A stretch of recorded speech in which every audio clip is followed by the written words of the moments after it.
에스겔이 48장까지 있습니다. 네, 길죠. 그런데 지금 중요한 장만 이제 공부해요. 지난번에 1장 했고 2장 했어요. 건너뛰고 이제 8장으로 왔습니다. 왜냐하면 이거 말라기까지 다 하려고 하니까 이거 다 할 수가 없고요. 에스겔에서 가장 중요하다고 생각하는 장만 골라서 지금 하고 있습니다. 여러분 이슬비에 옷이 젖는 것처럼 조금씩 성경 공부하면 이게 이런 생각이 들어요. 아니 뭐 공부해도 이제 에스겔 8장 오늘 공부하잖아요. 나갈 때 여러분 다 잊어버리는 것 같이 생각될 거예요. 뭐 문 밖에 나가면 다 잊어버리는데 그렇게 뭐 이렇게 조금씩 해서 뭐 도움이 되겠나? 뭐 옆에서 이사야부터 예레미야가 지금 에스겔 왔는데 뭐 이사야 뭐 생각 잘 안 난다 이런 생각 되죠? 그렇지 않아요. 이슬 위에 옷이 젖는 것처럼요. 사람의 머리가 생각보다는 기억력이 좋은 거예요. 여러분 기억력이 나쁘다고 생각할지 모르는데요. 이 기억력이라는 거 그렇게 나쁘지 않아요. 이게 이슬 위에 옷이 젖는 것처럼 조금씩 성경 공부 이렇게 이제 차곡차곡 쌓다가요. 어느 날 이런 걸 경험해요.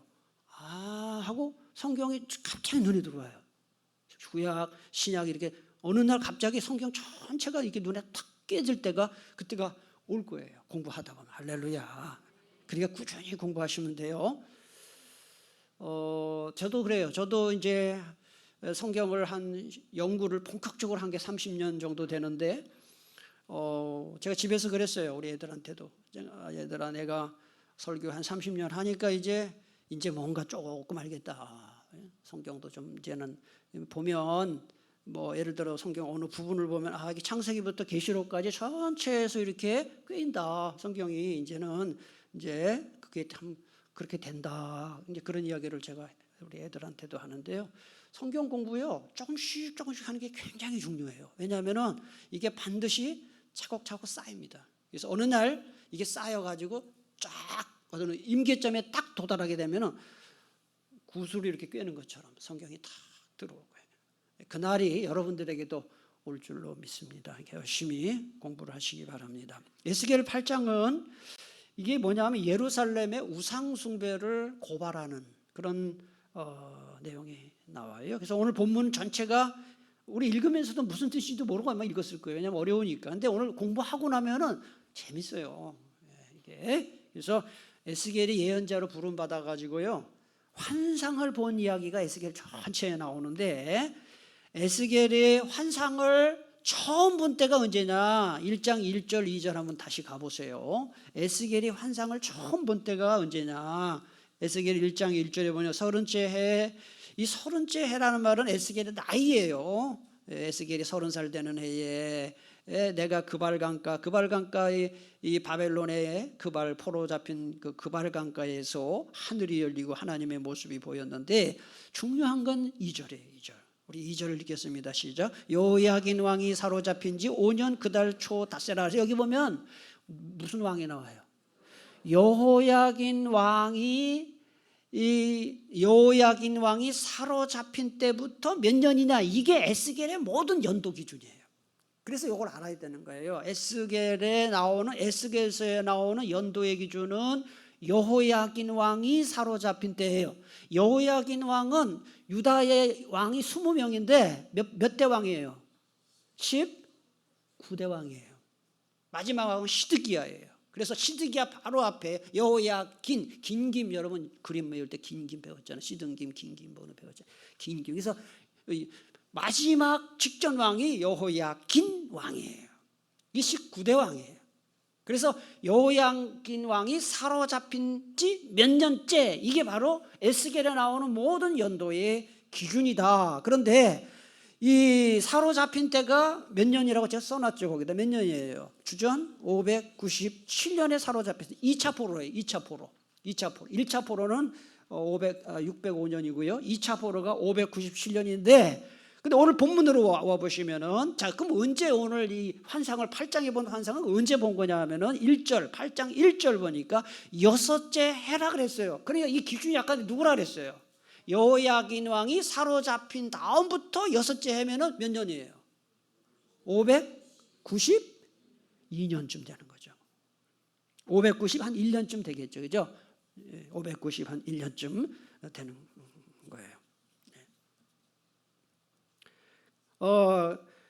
이 바벨론의 이 포로로 잡혀간 유다인들은 그곳에서, 여러분들은 바벨론 포로 하니까 포로 수용소에 뭐 철조망 있고, 그 다음에 포로 수용소에서 우리 옛날에 저기 거제도에 포로 수용소, 그게 아닙니다.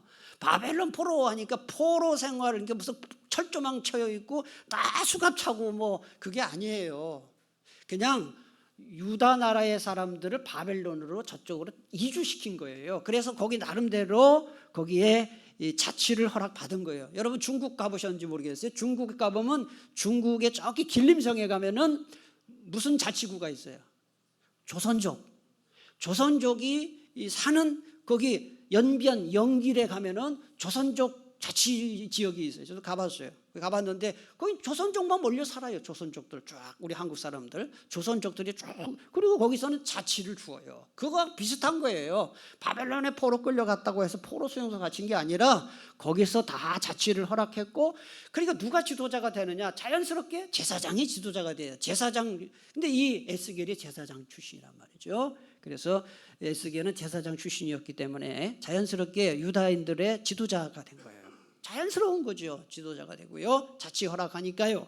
그래서 그 포로로 끌려간 사람들 중에 지도자인 유다 장로들이 에스겔 앞에 앉아 있었다. 1절에 보시면은 나는 집에 앉았고 유다의 장로들은 내 앞에. 그 앉아서 뭐 했겠어요? 거기 앉아서 회의하고, 이제 지도자니까. 그 얘기입니다. 이게 거기서 앞에 앉아 있었다. 그렇게 나오는데, 바벨론의 포로로 끌려가 있던 에스겔이 주의 영에 이끌려, 3절에 보면은 앞서 보면 주의 영이 나를 들어. 그래서 주의 영, 그럼 뭐겠어요?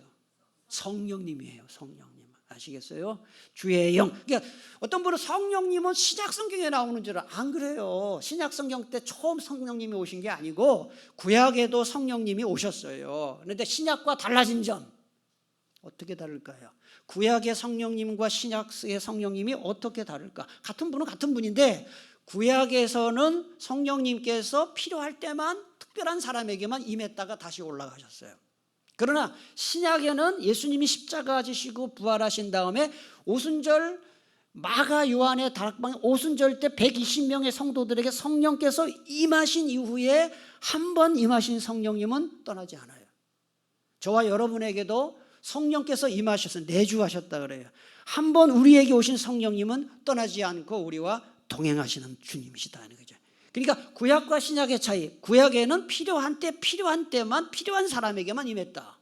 그리고 임시로 임했다. 그러나 신약에는 예수 그리스도를 구주로 고백하는 모든 사람들의 마음속에 성령님이 오셔서 천국 가는 그날까지 떠나지 아니하신다. 그래서 우리 몸은 성전이다 하는 거예요. 그 차이가 있어요. 그래서 성령님에 이끌려서 3절을 보시면은 보세요. 그가 손 같은 것을 펴서 내 머리털 한 모씀을 잡으며 주의 영이 나를 들어, 성령님께서 에스겔을 들어요. 천지 사이로 올리시고 하나님의 뭐 가운데로 올립니까? 환상을 보죠. 나를 이끌어 어디로 끌고 갑니까? 예루살렘. 지금 바벨론에 있는데, 그러니까 이 여러분 에스겔이 몸이 간 거예요? 영이 간 거예요? 영이 간 거예요. 환상을 보는데 환상 중에 성령님께서 에스겔을 끌고 예루살렘으로 간 거예요. 고국으로 간 거예요. 영이 간 거예요. 영이. 이게 가는데 예루살렘에 이동해서 하나님 몇 가지 환상을 보여주시느냐? 4가지 우상 환상을 보여주셨어요. 그래서 에스겔이 예루살렘에서 목격한 4가지 우상은 유다 백성들이 섬기고 있던 우상들이에요. 예루살렘에서 섬기고 있던 우상들로서 하나님을 진노하시게 한 원인이 되었고, 주전 586년 유다와 예루살렘이 멸망한 가장 큰 뭐가 됐냐? 가장 큰 원인이 우상숭배예요. 그래서 유다 나라가 주전 586년에 바벨론에 의해서 멸망한 가장 큰 원인이 뭐냐? 우상숭배입니다. 우상숭배. 그래서 유다인들의 우상숭배를 가리켜서 8장은 뭐라고 표현하느냐? 이제 쭉 찾아보겠습니다. 크게 가증한, 이 가증이라는 말 한자로 써놨고 뜻을 제가 사전을 찾아서 써놨어요. 가증이라는 뜻 읽겠습니다. 시작. 괘씸하고 얄미움 또는 그런 집, 이게 가증이란 뜻이에요. 가증하다는 말이 성경에 나오는데요. 그래서 우상 숭배가 하나님 보실 때 가증한 일이다. 아주 괘씸하고 얄미운 일이다. 가증하고 악한 일이다라고 표현하는데, 성경 구절을 제가 다 써놨으니까요. 여러분 지금 할 일은 펜을 가지고 성경에다가 표시를 해 놓으셔야 되는 거예요. 6절 중간에 보면은 보세요. 6절 중간에 보면 그들이 여기에서 어떤 일입니까? 크게 가증한 일이에요. 크게 가증. 이게 뭐예요? 우상 숭배예요. 크게 가증한 일을 행했다. 6절 끝에도 보세요. 다른 큰 가증한 일을 보리라 그랬어요. 우상 숭배. 그 다음에 9절에는 뭐라고 되어 있습니까? 가증하고 악한 일이라고 되어 있어요. 그 다음에 13절 또 뒤에 보면 다른 큰 가증한 일이라고 되어 있고, 15절 중간에 보니까 다른 큰 가증한, 17절 중간에도 보면은 가증한 일. 그러니까 우상 숭배가 가증한 일이라는 것을 이 에스겔 8장에서 여러 번 이렇게 이야기를 하는 거예요. 그러니까 얼마나 하나님이 우상 숭배를 싫어하시나 하는 것입니다. 그럼 네 가지 우상이라고 했는데, 자, 첫 번째 우상을 3절부터 6절에 나오는 우상입니다. 무슨 우상입니까? 질투의 우상이다 하는 거예요. 질투의 우상. 자, 첫 번째 우상은 질투의 우상인데, 정확하게 말하면은 질투를 일어나게 하는 우상이에요. 정확히. 그러니까 우상이라는 이 우상의 이름이 질투의 우상이 아니에요. 하나님의 질투를 불러일으키는 우상이다 이런 뜻이에요. 그래서 3절 끝부분에 보시면 거기에는 질투의 우상 곧 거기 정확하게 나오죠. 질투를 일어나게 하는 우상 그랬어요. 누구의 질투를 일어나게 하는 거예요? 하나님의 질투예요. 우상 숭배하는 걸 보시고 하나님이 질투하시는 거예요. 그래서 하나님의 질투를 일어나게 하는 우상이에요. 5절 끝에도 보시면은 질투의 우상이 있다 그랬어요. 근데 이 우상이 어디에 있느냐 하면 3절 중간 5절에 보면은 예루살렘 제단문 북쪽에 있었는데, 이게 참 중요해요. 방향이 중요해요. 가나안 신화, 그 가나안 지역이잖아요. 가나안 신화에서 북쪽이 어떤 지역이냐 하면 바알 우상의 궁전이 있는 방향이에요. 북쪽은 바알 우상의 궁전이 있는 방향입니다. 그 성경학자들은 질투의 이 우상은 유다 제 14대 왕인 므낫세는 히스기야의 아들이죠. 히스기야 13대가 히스기야고 14대가 므낫세예요. 그래서 유다 왕 20명 중에서 가장 악한 왕이 둘이에요. 여러분 꼭 알아두라 제가 그랬어요. 자, 그럼 유다 20명 왕 중에서 가장 선한 왕은 다윗이죠. 물론 다윗 빼고는 누가 가장 선한 왕이냐 하면 히스기야 왕이에요. 13대 왕이 히스기야 왕인데, 가장 악한 왕이 누구냐 하면은 히스기야 아버지와 아들이에요. 희한해요.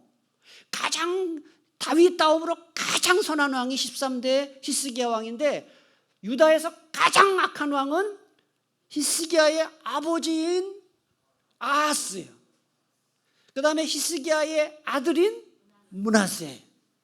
그렇게 여러분 외워놓으시면 돼요. 그래서 가장 악한 왕은 아하스와 12대 아하스와 14대 므낫세다. 근데 여기 뭐 14대 왕인 므낫세가 저기 왕 외우는 그림 다 잊어버렸습니까?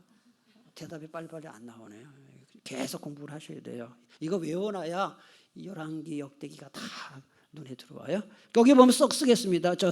거기 보면 므낫세가 성전에 아세라 우상을 세웠다는 말이 열왕기 21장 7절에 나와요. 함께 읽겠습니다. 시작. 자기가 만든 아로 새긴 아세라 목상을, 아니 목상 세운 거 나쁜 거지. 근데 그걸 또 어디다 세웠어요?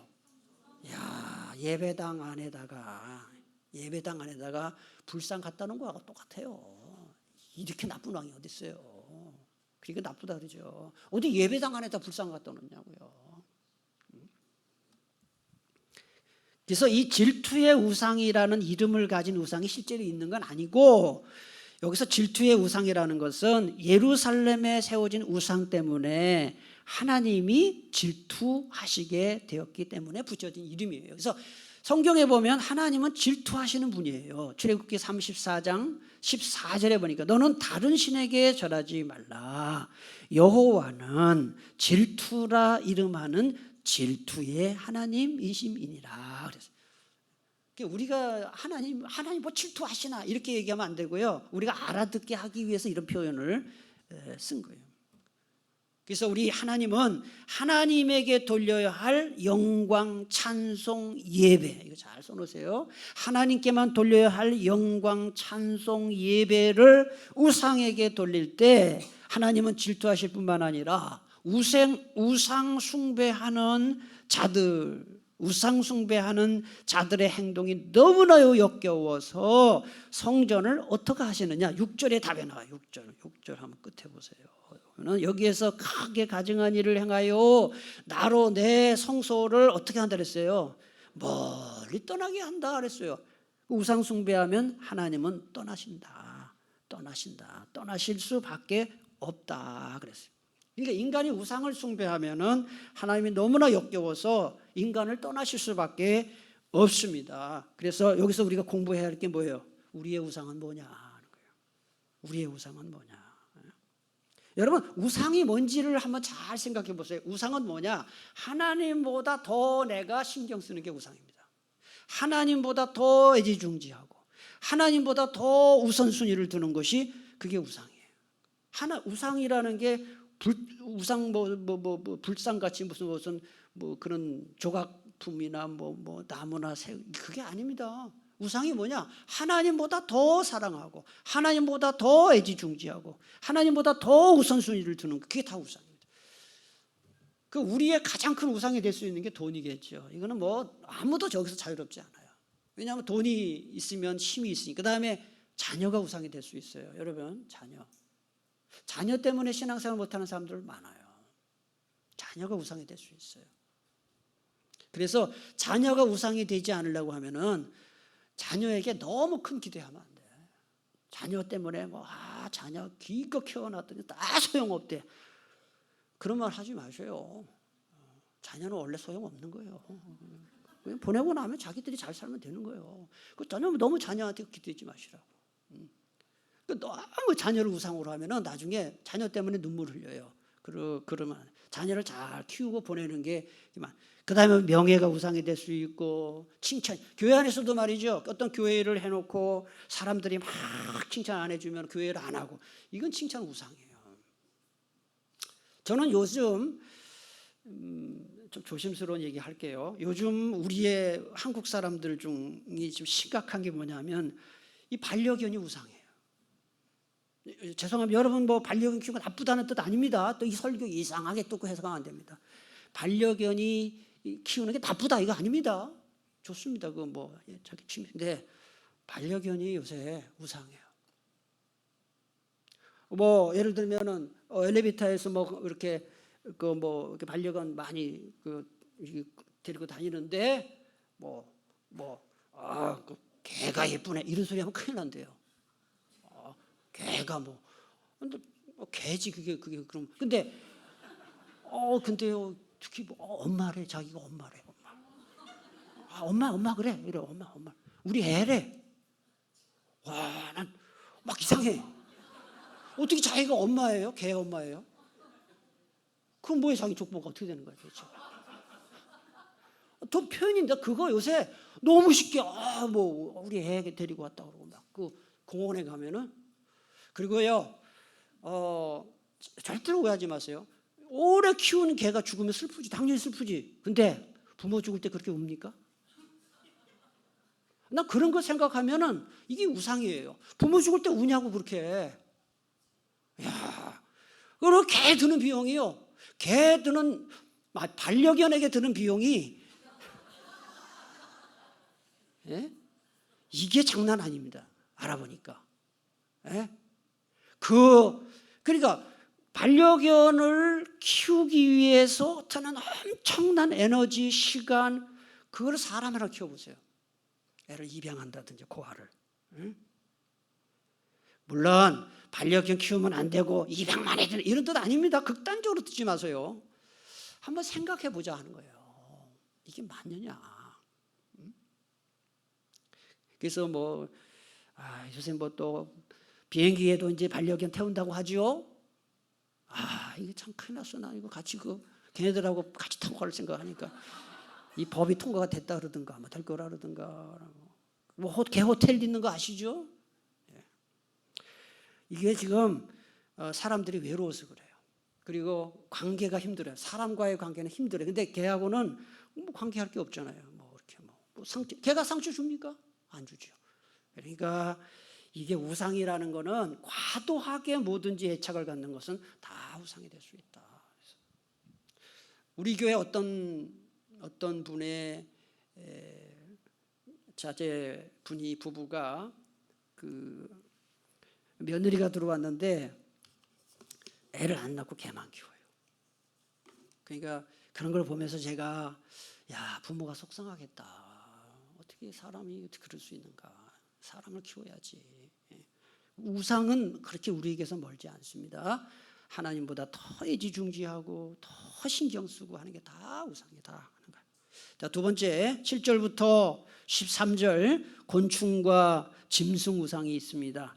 여기 두 번째 우상은 역겨운 각종 곤충들과 가증한 짐승 모양이 그려진 벽 앞에서 이스라엘 장로 70명이 향로 들고 경배하는 환상을 보았어요. 10절 11절 한번 보세요. 10절 11절 내가 들어가 보니 각양 곤충과 가증한 짐승, 여기다 잘 표시를 해놨어요. 이게 두 번째 우상이에요. 아까 첫 번째 우상은 질투 우상이에요. 두 번째 우상 각양 곤충과 가증한 짐승과 이스라엘 족속의 모든 우상을 그 사방벽에 그렸고 이스라엘 족속의 장로 중 70명이 그 앞에 섰으며 이렇게 쭉 해서 향로를 들고 11절 끝에 향로를 들고 이제 예배를 드리는 거예요.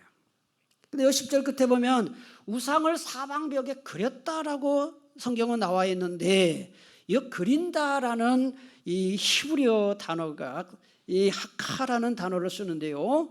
이 하카라는 단어는 원래 뜻이 뭐냐면 그리는 게 아니고 새기는 거예요. 새긴다는 뜻이에요. 새긴다는 거예요. 그래서 이걸 정확하게 해석하면은 곤충과 짐승들의 모습을 사방벽에다가 어떻게 한 거라고요? 새겨놓은 거예요. 새겨놓고 거기다가 예배를 하는 것이죠.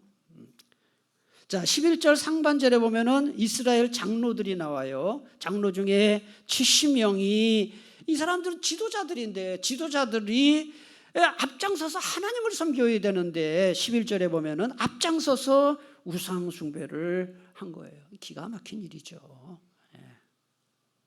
성경학자들은 여기 벽에 그려진 이 짐승 곤충 우상을 이집트 우상이다 그렇게 추정을 합니다. 왜 하필이면 이집트 우상을 그려놨을까요? 여러분 생각해 보세요. 지금 에스겔과 그 포로들은 사실은 지금 어디가 끌려가 있다 그랬어요. 제가 바벨론에 끌려가 있어요. 바벨론에 끌려가 있는데 그러니까 바벨론 포로에서 우리 민족을 해방시킬 수 있는 우상을 찾으려고 하니까 바벨론 우상은 안 될 거 아니에요. 그러니까 이집트의 우상을 그려놨다 이렇게 학자들은 주장. 그러니까 이집트 우상의 힘을 빌려서 바벨론에 압제해서 해방을 원했다 이렇게 학자들은 주장을 합니다. 그런데 이 우상 숭배하는 사람들이 뭐라고 말하는지 한번 보세요. 12절 끝에 보면은 중간 이하에 보면은 12절 우상 숭배한 자들이 뭐라고 얘기합니까? 그들이 이르기를 같이 읽습니다. 시작. 그들이 이르기를 여호와께서 우리를 보지 아니하시며 여호와께서 이 땅을 버리셨다 하느니라 이렇게 말을 해요. 우상 숭배하면서 뭐라고 얘기해? 하나님이 우리 안 본대요. 하나님이 우리 땅 버렸다는 거예요. 자기 우상 숭배하면서. 이게 바로 적반하장이에요. 이 적반하장이 뭔지 써놨어요. 그렇죠. 여기다. 적반하장. 이거 설명하려면 힘들 것 같아서 써놨어요. 여기다. 한번 읽겠습니다. 시작. 도둑이 도리어 매를 든다는 뜻으로 잘못한 사람이 아무 잘못도 없는 사람을 나무람을 이루는. 그래서 적반하장도 유분수지 그러잖아요. 그러니까 하나님 입장에서 볼 때는 이건 적반하장도 유분수지. 지들이 우상 숭배해놓고 하나님 보고 하나님 우리 안 보신다고 하나님 우리를 떠나셨다고. 여러분 우리가 그래요. 우리가 배신 하나님께 배신 때려놓고는 하나님이 날 안 돌본다고 내 기도 들어주지 않는다고 그 하나님이 얼마나 그 배신감 느끼겠어요.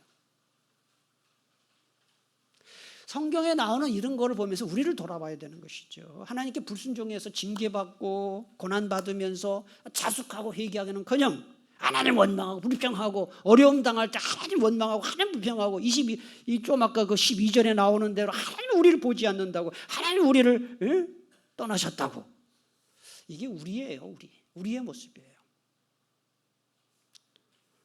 자기가 잘못한 생각은 안 하고 하나님이 그렇게 그런다고. 그거는 정말 적반하장이죠. 그 다음에 세 번째 14절 15절에 보면은 단무스 우상이 나와요. 단무스 우상.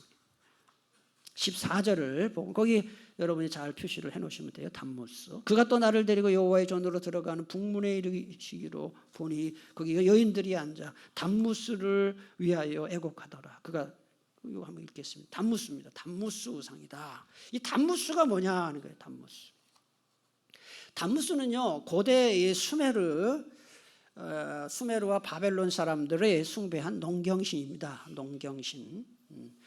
수메르가 어디냐 하면 메소포타미아 지역. 인류의 문명이 최초의 문명이 수메르에서 시작됐어요. 그래서 수메르 지역 하면 문명의 출발점이죠. 그래서 문명 거기 수메르 지역, 그 다음에 바벨론 사람들이 숭배한 농경신인데 네 번째 달에 죽어가지고요 지하 세계로 내려가고 그 다음에 가을에 부활해서 다시 돌아오는 신으로 그렇게 믿었어요. 그 사람들은. 그래서 추분의 이 태양, 가을이죠. 추분에 돌아와서 추분의 태양이 단무스다 이렇게 여겼기 때문에 동쪽 태양을 향해 경배하는 거예요. 태양을 향해서 그 단무스 신이다. 그래서 근데 이 단무스 신을 숭배하는 의식 가운데 하나가 뭐냐 하면은 우는 거예요. 우는 거. 14절 끝에 보시면은 나와요. 거기 여인들이 앉아 단무스를 위하여 뭐 했습니까? 애곡했다. 그게 예배예요. 예배. 막 우는 게 예배예요. 우는 게 예배. 그 단무스 신에게 예배하는 행위 중에 하나가 우는 것입니다. 그게 무슨 의식이냐? 땅의 비옥함과 다산을 기원하는 의식이다.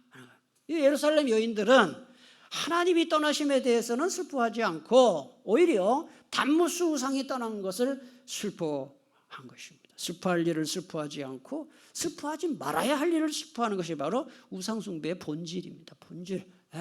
여러분 뭘 슬퍼하고 뭘 기뻐하는지를 잘 생각해 보면 그게 여러분의 신앙의 지금 수준이에요. 뭐 때문에 슬퍼하고 뭐 때문에 기뻐하는지를 잘 생각해 보세요. 하나님의 자녀가 하나님의 일에는 관심이 없고 세상 일에만 관심을 두는 것은 일종의 단무스신 우상숭배 행위. 이거 잘 줄쳐놓으세요. 하나님의 자녀라고 하면서 하나님의 일에는 관심이 없고 세상 일에만 관심을 두는 것, 이게 우상숭배예요. 우상숭배는 여러분 그렇게 이상한 게 아니라 다 우리 삶 속에 나타나는 현상들이에요. 마태복음 6장 33절 잘 아시지 않습니까? 같이 봉독하겠습니다. 너희는 먼저 그의 나라와 그의 의를 구하라. 그리하면 이 모든 것을 너희에게 더하시리라 그랬어요. 먼저 하나님의 일을 해라. 그리하면 우리 일을 하나님이 책임져 주시겠다 그랬어요.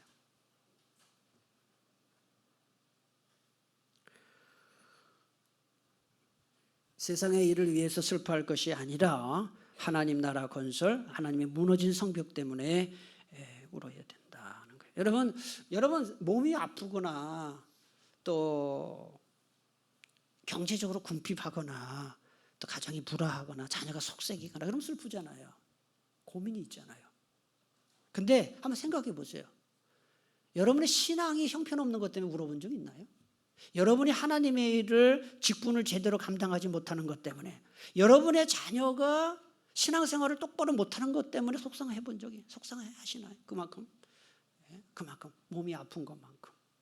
이게 다 그거예요. 주님이 슬퍼하신 주님의 슬픔이 내 슬픔이 되고 주님의 기쁨이 내 기쁨이 되는 것, 그게 믿음이에요. 그렇게 되기를 축복합니다. 주님이 걱정하는 것이 내 걱정이 되고 주님이 슬퍼하시는 것이 내 슬픔이 되고 주님이 기뻐하시는 것이 내 기쁨이 되는 것, 그게 믿음이에요. 근데 우리는 가족의 어떤 신앙에 대해서 그렇게 심각하게 생각 안 하잖아요. 그건 주님이 굉장히 걱정하시는 거거든요. 그래서 주님의 기쁨, 내 기쁨, 주님 슬픔, 내 슬픔, 그게 믿음이다. 이게 바로 단무스 우상을 통해서 주시는 교훈입니다. 마지막으로 16절에서 18절에 보니까 동방 태양신 우상이 나오죠. 16절 나옵니다. 거기 보면 그가 또 나를 데리고 여호와의 성전한 안뜰에 들어가시니라. 보라, 여호와의 성전 문 곧 현관과 제단 사이에서 약 25명이 여호와의 성전을 등지고 낯을 동쪽으로 향하여 동쪽 태양에게 예배하더라 그랬어요. 여기 동쪽 태양, 그게 우상이에요. 그래서 이거를 동방태양신이다 이렇게 이름을 붙일 수가 있는데, 여기 보면 장소가 나와요. 성전 현관과 제단 사이에 공간이 나오죠. 이게 어떤 공간이냐, 이게 바로 제사장들이 서쪽 지성소를 향해서요. 지성소. 여러분, 성전과 성막의 공통점, 동쪽에 출입문이 있어요. 동쪽으로 들어가서 서쪽으로 가는 거예요. 서쪽으로 가는 거예요. 서쪽 끝에 가면은 지성소가 있어요. 지성소에 하나님의 임재가 있는 거예요. 지성소가 있는 쪽을 향해서 기도하는 곳이 바로 이 현관과 제단 사이예요. 그래서 성전 이전에 있었던 성막도 서쪽이에요. 서쪽을 향하도록 했어요. 동쪽으로 들어가요. 출입구는 항상 동쪽입니다. 성막과 성전의 출입구는 동쪽이다. 그래서 교회 중에 동문교회 있어요. 동문교회. 여기에서 나온 거죠. 동문교회. 그래서 서쪽을 향해서 했는데, 이처럼 성전이 서쪽을 바라보는 것은 고대 근동에 널리 퍼져 있던 태양숭배로부터, 태양숭배는 동쪽을 향하거든요. 그거와 여호와 신앙을 구별하기 위해서 그렇게 했다. 근데 25절에 오늘 16절에 보면은 25명의 유대인들은 어떻게 하고 있는지 잘 보세요. 이야, 이게 참 완전히 이 사람들 막 가는 사람들이에요. 25명 그 끝에 보시면 25명이 여호와의 성전을 등졌다는 것은 어떻게 했다는 거예요? 서쪽을 등지고 어느 쪽을 향했어요? 동쪽을 향했다. 이건 뭐예요? 하나님을 등진 거예요. 성경을 보면서 이런 걸 봐야 되는 거예요. 그렇죠? 그래서 25명이 서쪽 등지고 동쪽을 향해 예배한 것은 단순히 동방 태양신만 섬긴 것이 아니라 누구한테 등 돌린 거라고요? 하나님께 등 돌린 거예요. 이거는. 왜? 하나님은 서쪽에 계시거든요. 지성소에.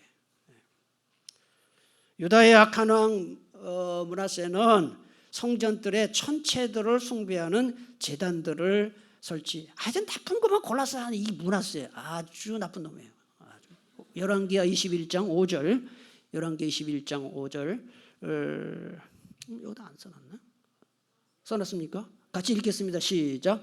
여호와의 성전 두마당에 하늘의 1월 성신을 위하여 제단. 보세요. 하여튼 이 두 왕은요, 누구와 누구예요? 아스하고 므낫세. 아주 악한 왕이에요. 아주 악한 왕이에요. 그 태양신 숭배는 하나님이 엄격하게 금지하신 우상 숭배. 신명기 4장 19절 같이 읽겠습니다. 네가 하늘을 향하여 눈을 들어 해와 달과 별들, 하늘 위의 모든 천체, 곧 너희 하나님 여호와께서 천하 만민을 위해 배정하신 곳을 보고 미혹하여 그것에 경배하여 섬기지 말아라 그랬어요. 이게 25명이서 말이죠. 16절 끝에 보시면 아주 보란듯이 여호와의 성전을 등지고 동쪽 태양신을 숭배한, 이걸 하나님 면전에서 이거 막 가는 거예요. 막 간 거예요. 하나님 앞에 막 간 것이죠. 하나님은 이어서 에스겔에 이게 유다 백성들이 얼마나 뻔뻔하게 우상 숭배를 하고 있는지 17절 한번 17절 읽겠습니다. 시작. 또 내게 이르시되 인자의 아버지가 보았느냐? 유다 족속이 거기에서 행한 가증한 일을 적다 하겠느냐? 그들이 그 땅을 폭행으로 채우고 또다시 내 노임을 일으키며 심지어 나뭇가지를 그 코에, 아니 나뭇가지를 코에 대는 게 뭐냐? 나뭇가지를 이 코에 대는 행위는 그 당시 이방신을 섬기는 이교도들이 우상 숭배하는 몸짓이에요. 이게 그 당시에 나뭇가지를 코에 대는 것은 우상 숭배하는 몸짓인 것입니다. 그래서 이제 마지막으로 예루살렘에서 유다인들이 행한 4가지 우상 숭배 결과가 마지막 18절에 나오죠. 첫째는 하나님이 분노하신다. 그러므로 나도 분노로 갚아 그랬어요. 여러분, 누군가 사람이 화를 내도 관계가 깨지잖아요. 관계 다 깨지고 분위기 나빠지고 좋지 않은데 하물며 하나님이 분노하신다. 이게 어떻게 되겠습니까? 많은 거죠. 하나님 화나게 만드는 삶을 살지 말고 하나님을 기쁘시게 해드리는 삶을 살기를 바랍니다.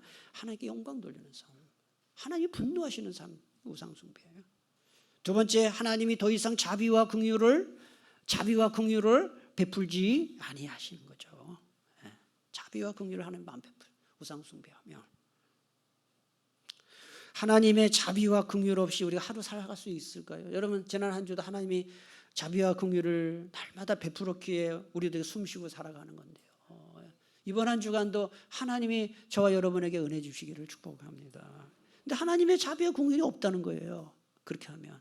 그래서 제가 써놨습니다. 지난날의 죄를 철저히 회개하고 하나님께로 돌아가는 것만이 하나님의 자비와 긍휼을 다시 받을 수 있는 비결이다. 날마다 여러분 세수하시잖아요. 날마다 거울 보면서. 거울 안 보고 하는 분 없죠. 거울을 보면서 얼굴에 뭐가 묻었나 보고. 남자들은 뭐 저것도 그렇습니다. 매일 면도하잖아요. 거울 면도 하루만 해도 산적 같아요. 우리 막 산적 같이 막 그러니까 거울 보면서 면도하고. 왜 육신의 얼굴은 이렇게 돌보고, 여자분들은 또 화장 뭐 하잖아요. 화장 뭐 우리 어르신들이 화장 뭐 한 2분 만에 3분 만에 하겠지만 젊은 애들은 1시간 하잖아요. 젊은 애들은 젊을수록 어릴수록 화장을 1시간 30분 하고. 뭐 여러분들은 평균 화장 몇 분 하세요? 쓸데없는 소리 하는데 이 거울을 얘기하는 거예요. 거울. 왜 육신만 돌보냐? 여러분, 영혼을 비추는 거울이 뭐예요? 그게 하나님의 말씀이에요. 말씀 앞에 여러분은 영혼을 돌아가서 성경 많이 보시고, 제가 요새 성경 공부 되게 강조합니다. 성경을 많이 읽으시라고. 그거 저기 뭡니까, 저 공동체 성경 읽기, 그거 제발 열심히 하세요. 굉장히 중요한 겁니다. 열심히 하세요. 열심히. 누가 이딴 거 보내가지고 귀찮게 하냐고 막 그런 사람이 있어요. 아유, 그렇게 보내지 말라고 하는 사람이 있으니까 제가 이런 얘기 하는 거지. 그런 사람이 없는데 제가 왜? 나 진짜 미치겠어 진짜. 교회에서 좋은 거 해주면 감사합니다 해야지. 왜 이딴 걸 보내냐고. 그거 못 보낼 걸 보냈어요? 뭐 불경을 보냈나요? 교회에서 코란을 보냈나요? 진짜. 아니 교회에서 못 볼 걸 보냈냐고. 여러분 감사하세요? 그래, 여러분 같은 사람 했으면 내가 좋겠어. 왜 그걸 보내냐고. 보내지 말라고. 진짜. 성경, 여러분 성경 날마다 보세요. 제발 부탁이에요. 그래 여러분이 살아요. 그 다음에 마지막으로, 아무리 기도해도 응답해 주시지 않아요. 우상숭배. 여기 18절 끝에 보세요. 그들이 큰 소리로, 뭐 작은 소리도 아니에요. 큰 소리로 내 귀에 부르짖을지라도, 하나님 뭐라고 말씀하십니까? 내가 듣지 아니하리라. 기도 응답 안 해. 기도 응답이 없을 때는요, 한번 잘 돌아보세요. 내가 똑바로 하고 있는지. 제가 늘 말씀드리죠. 여기 써놨습니다. 한번 읽겠습니다. 시작. 우리가 하나님께 한 걸음 다가가면 하나님은 우리에게 100걸음 다가오시고, 우리가 하나님께 100걸음 다가가면 하나님은 우리에게 10,000걸음을. 아멘이십니까? 네. 그래야 기도 응답이 있다. 기도하고 마치겠습니다. 오늘